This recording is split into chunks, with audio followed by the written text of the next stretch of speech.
Bonjour à tous et bienvenue sur Carnetfo. Dans cette nouvelle vidéo, nous allons parler des montages liés sur Docker, plus précisément comment lier notre application située sur notre machine à notre conteneur Docker.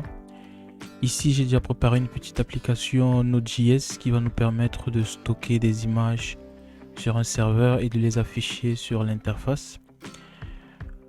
Vous pouvez retrouver le lien vers l'application dans la description. Et si vous avez besoin d'explications concernant l'application, je vous mets aussi le lien vers la vidéo explicative et le blog qui détaille celle-ci dans la description. Nous allons commencer par faire un test de notre application pour voir ce qu'elle fait réellement. Je vais lancer le serveur et je vais lancer mon application Node.js. Serveur. Pour voir comment l'application tourne sur le port 3001. Et si je charge une image sur mon serveur, on peut voir qu'elle s'affiche sur l'interface et celle-ci est stockée dans le dossier image. Bon, c'est tout ce que fait notre application.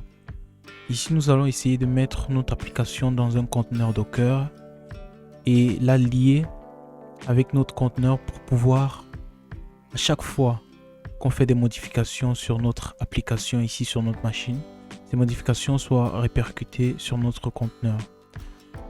Nous allons commencer par créer notre Dockerfile.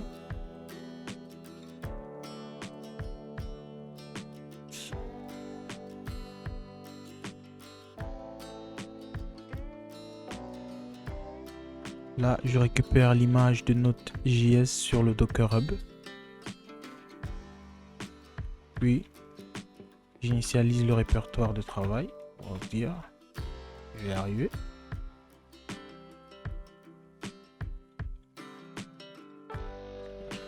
Ceci est notre répertoire de travail dans notre conteneur. Là, je vais copier les fichiers, tous mes fichiers de l'application dans mon répertoire de travail dans mon conteneur. Puis, je vais lancer la commande qui va s'exécuter au démarrage de mon conteneur. App.js. Ça sera tout pour notre Dockerfile. On peut aussi faire un fichier Docker ignore.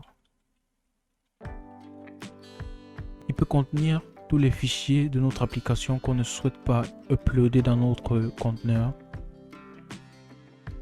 Là, je peux mettre les nodes modules. Pour qu'à la création de notre conteneur, les modules de Node.js ne soient pas pris en compte. Une fois tout ceci fait, on peut créer notre conteneur. On va d'abord créer notre image avec la commande docker build-t.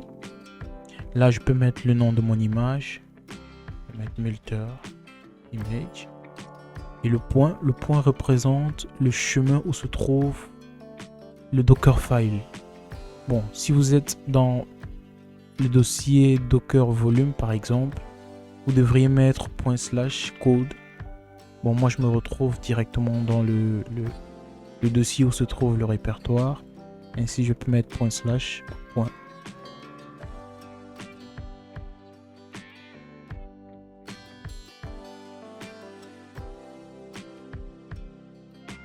Là, je vais lancer ma commande. Build.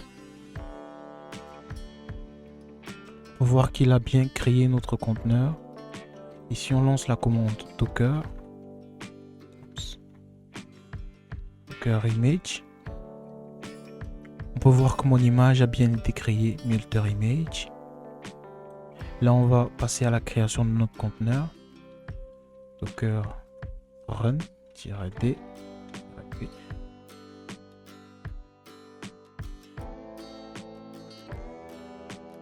Je vais lier le port 3001 de ma machine au port 3001 de mon conteneur.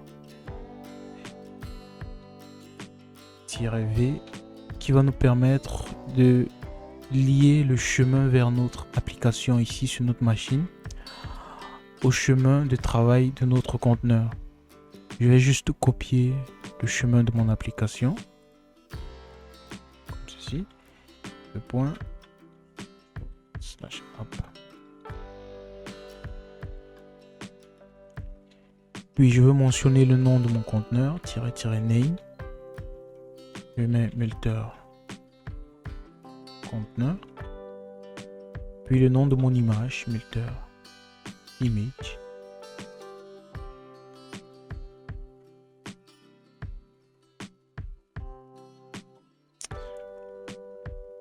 On peut voir que j'ai une erreur. Il me dit que le conteneur name /multer is already used. C'est parce que j'ai déjà un conteneur qui s'appelle Multer conteneur. Je vais juste le supprimer. Donc,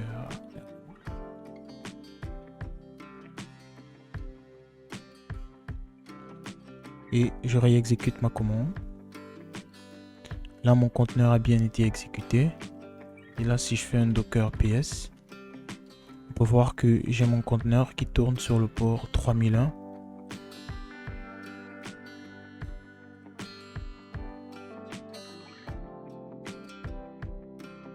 Maintenant, je vais arrêter l'exécution de mon application sur ma machine et lancer le port 3001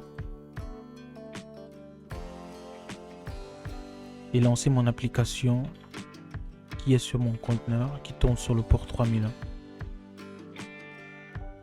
Là, on peut voir que j'ai mon application avec les données que j'avais précédemment envoyées sur mon serveur. Et là, je peux voir que si j'ajoute un nouveau fichier,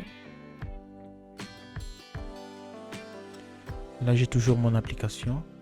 Et si je fais une modification sur mon application qui est située dans ma machine, par exemple, je rajoute dans mon code HTML un paragraphe.